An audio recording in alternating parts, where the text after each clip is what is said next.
The beach episode is finally here, and alongside its sunny sands, it has brought a tsunami of new information, which has laid waste to many a theory. But instead of trying to retrofit our old theories, I wanted to focus on something new. One of the few things we actually got some solid and confirmable information about, and that is abstractions. There's been a lot of discussion about what happens after you abstract. Is it like escaping, or is it like dying? Not as much on how you abstract and the details behind that. In the past, it's been easy to say, oh, people get very upset and then something bad happens. But now, we have the confrontation between Caine and Caine, where Caine brings up these mental blocks and how, if he were to do anything more to the mind, something bad might happen. Ooh, I wonder what that could be. I think the implication here is that Caine can block information, allowing people to not access their names or their cognitive functions, but doing anything more and manipulating the mind can cause an abstraction. But what I don't understand is, if Caine knows this is entirely his doing, why do abstractions keep happening? There's a lot of evidence to suggest that Caine can't control abstractions. I mean, he throws them in a big basement that he doesn't have to worry about. What is also in this basement? Water. Really? HD water. And if it is a simulation, water is notoriously difficult to control, so maybe this big pit is just where he puts things that he doesn't know what to do with. And although this doesn't actually tie into my big theory, I think it's worth noting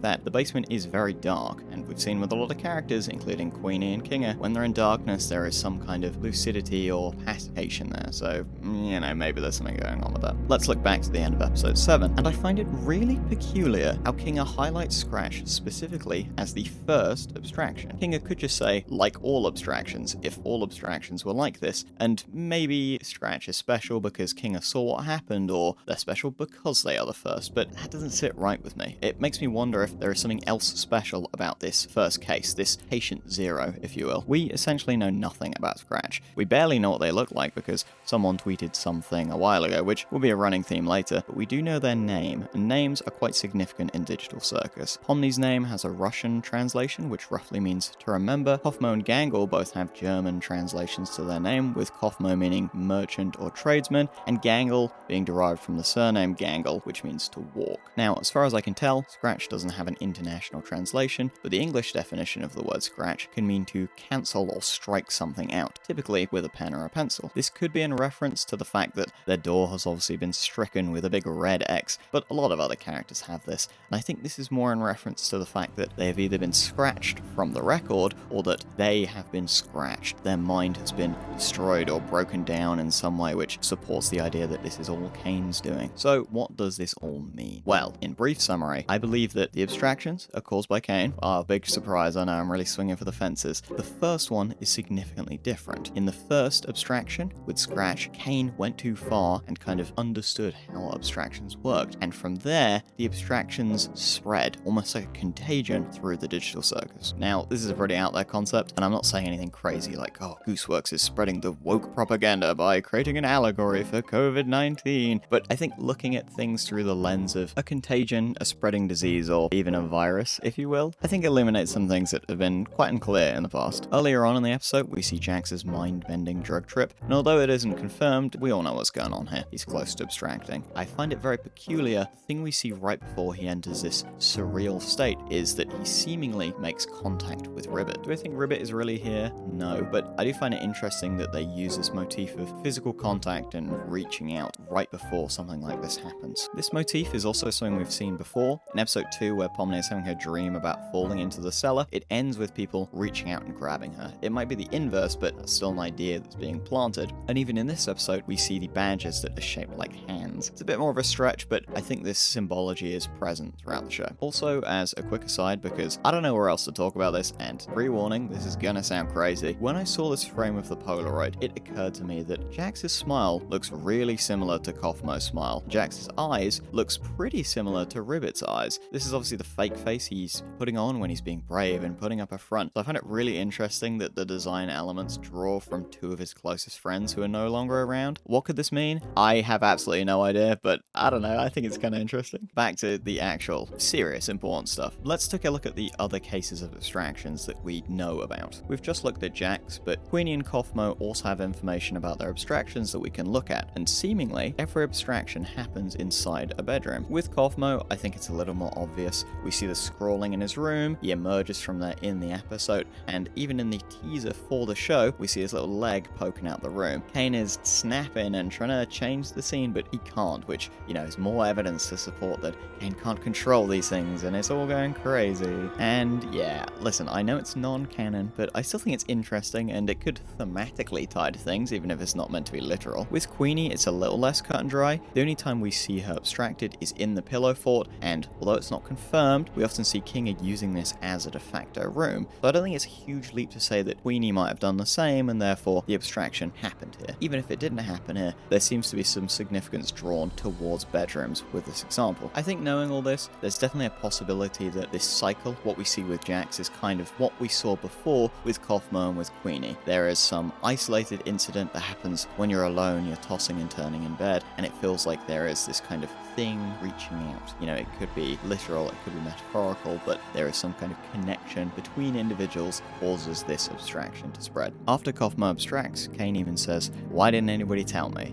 Maybe it's something he could have fixed in the past, but now it's kind of grown out of his control. There are seemingly a couple other examples of abstraction. I know people like to point to episode 4 and say that Ganga was close to abstracting, but with the more information we have now, I don't think this is technically true. And in episode 1, Pomni goes through her fake escape sequence and then kind of pans out to this big white space, which in a way could be similar to Jax's kind of dream sequence. And I think this is more likely, but I think there's less to go off here. I mean, we don't even really know if this is real or if this is fake. On one hand, it's easy to say it's fake and that Caine just made this door and kind of manipulated the space or even manipulated Pomni's mind, but I don't think he manipulated Pomni's mind because of what we learn at the end of episode 7, and I don't think he manipulated the space because this kind of white void area is something we see at the end of the episode. The shot pans out and it shows the world inside this white void inside a computer, which if it was all a fake thing by Caine, there'd be no need to have that shot in the show. That's purely for the audience. So that's our general basis. Caine manipulates Scratch abstracts, Caine learns his lesson, but something has happened. Maybe if it's a simulation, there's an overflow in the code or some kind of error, and now this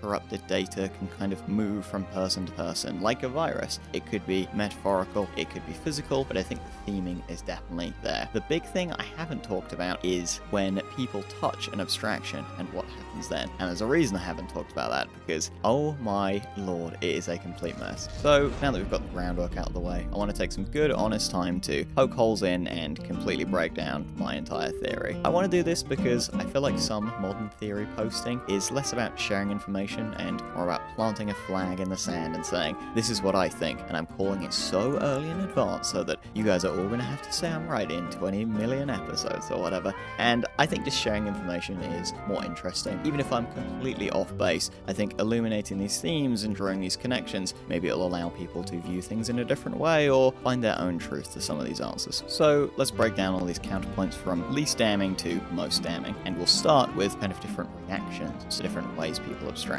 Jax is very calm and almost enters this zen-like state before he abstracts, whereas Queenie is very agitated or entering a calmer state later due to the darkness, and Kaufmo is just hulking out the entire time. Kaufmo also seems to be quite paranoid before he abstracts. We can draw this from the fact that he's scrawled mad things on every surface he can get his hands on. We don't know if this is a cause of an abstraction or something that leads to an abstraction. Jax does mention that people are pretty nasty before they abstract, but again, this could just be people's mental facilities breaking down, which leads them to be susceptible to abstracting. Overall, there's a lot of information here one way and the other, and there's no real conclusion we can draw from this, so could go against the theory, but we're going to put it as the least damning for now. Secondly, the entire theory is supported by the idea that Caine's mental manipulation is the direct cause of abstractions, and that after a while, Caine just decided to stop abstracting people, and instead it got out of control. We don't have a lot of context to draw on this conversation, and there could be a lot of layers that change the way we think about abstraction, but I think we're generally along the right lines. So although if this collapses, our whole thing crumbles, I'm not super worried about it. So we're going to put this in the kind of mildly damning section, but not like cataclysmic.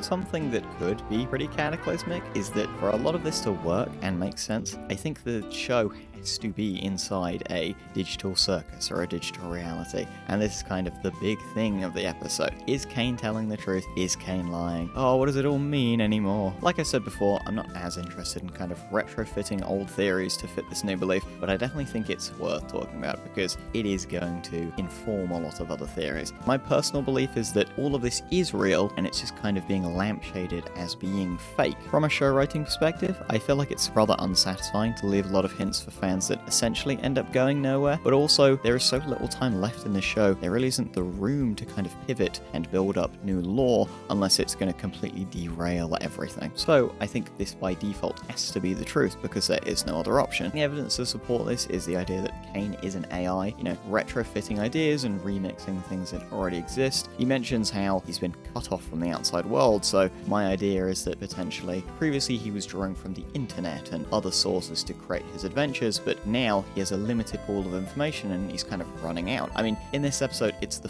first time ever we've seen Caine not be ready, so maybe an adventure based on real information that shouldn't be told to the people in the circus is kind of a last resort adventure that he's pulling out of the bag when he has nothing else prepared. This reveal coming so early kind of tells us the future of the show and kind of the future of what theory crafting and lore is going to be like. The show is telling us, whether it is or isn't real, that this isn't the most important thing. Where the characters end up, the themes and everything like that is what the core of the show is about. And although it's interesting to ruminate on these ideas, I think this is the point where we as the viewers are being cut off as well. No matter what is the truth, I think this is all we're going to get, and I think moving forwards we're being told to kind of analyze something else, which is why I wanted this theory to be a bit more thematically driven rather than literally driven. Bottom line is, whether we do or don't get an answer, I think it's more likely than not that we are still in a digital space, especially given what we see at the end of episode 1, but it very easily could go another way. So I'm going to put this in the mildly cataclysmic tier because, surprisingly, it still actually gets worse. So onto our last point, and what could possibly be more cataclysmic than our entire understanding of the world being completely false. It is essentially a message from God telling us that we are probably, almost definitely wrong. Episode 1 holds a surprising amount of evidence to support this theory, and originally that was a very core segment of this video. People make contact with an abstraction, they start to glitch out. What are the variations of glitches and how does that spread from person to person? It's something Caine can fix, but why can't he fix abstractions? Blah blah blah. Well, if you're a true hardcore fan, you know that when people touch an abstraction, no, they aren't abstracting, they're jumbling, of course. That's a completely whole different thing. And how do we know this? Well, because somebody asked Gooseworx, what happens if an abstraction touches Caine? And Gooseworx says, well, they're not abstracting, jumbling. Oh wow. And that abstractions cannot spread. Whoops. Oh, that's quite bad. And, maybe if you're especially cynical, you're probably typing out a comment now being like, oh, well, yeah, why'd I watch this whole video? You knew, writing it from the very beginning, that there's a big tweet and it says, oh, surprise, this is all wrong, right? Well, I think this is where it gets interesting from a theory crafting perspective. This is why I drew attention to kind of what the future of the show is going to look like in terms of theory crafting. We know that abstraction is not a literal virus and cannot spread from person to person through contact. There is still a very strong thematic through line of contact, of things spreading between people, and the idea that something like this can kind of grow out of control. And as well as the thematic through line, there's also some actual evidence in the things that people say. By drawing attention to these themes and to these ideas, I'm hoping that you watching this might be able to draw something interesting from this and come up with a conclusion, because I think this episode is showing us that we're not going to get very cut and dry answers to things anymore, and it's going to be a lot more up to our interpretation of how things are happening rather than being told directly with no uncertain terms. My personal takeaway from this is that even if abstraction can't spread, it is the things that cause abstraction, those emotions, whether positive or negative, that can spread from people to people inside this community. Whether hopelessness and depression cause abstraction, or abstraction causes hopelessness and depression, there is a clear link between the two, and like positive emotions, I believe that is what is being spread from person to person when people abstract. I think that kind of adds a sad twist to the whole thing as well. Jax is drawing himself away from people after seeing his friends abstract, yet isolation is what causes abstraction. Sitting alone in your room with all those dark thoughts and having them seep in, you can be connected to people in such a hopeless and negative way when you miss them, even when you're completely isolated. It is the contagion that spreads when you're completely by yourself. the future holds for the Digital Circus and all of its characters is something we'll only find out with time, as well as if all this thematic linking and evidence actually amounted to anything. So for now, all I can say is I hope you enjoyed the video. I haven't done a full theory breakdown video like this before, and it's a bit of a weird one, being half theory and half thematic analysis. I hope you enjoyed it, and if it did feel like I pulled the wool over your eyes a little bit, I hope that you could at least draw something interesting from the video. That about wraps up everything. I was considering going on a long tangent about how Gooseworx self-admittedly lies on social media about certain things, and how there's a long list of contradictory posts where the show actually changed, but in the end of the day, don't think whether it's true or not matters. If that's a statement you lead with, it's gonna sound crazy, but hopefully what I've mentioned about the show and where I feel the show is going and its mysteriousness towards answers, I hope you can understand why I might feel that and why I think it's still interesting to talk about all this stuff, even if maybe it doesn't go anywhere. But yeah, thank you very much for watching, and maybe I'll do more. We'll see. Bye bye.